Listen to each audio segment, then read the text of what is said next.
Hey guys, Andrew Coster with Pit Boss Pellet Grills. Today we're at the Danson's Training Center and I'm going to be showing you part replacement and maintenance on a Pit Boss pellet grill.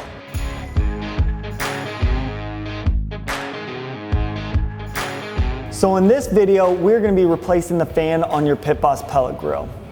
Today we're using a Pit Boss 820FB, but because they use a similar burn system with every other Pit Boss pellet grill on the market, this can cross over to your Pit Boss at home. The first step in replacing your fan is going to be clipping all the zip ties holding your wires in place.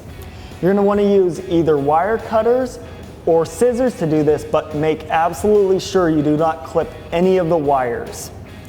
Once those zip ties have been removed, we can then go ahead and remove all 4 screws holding your fan in place.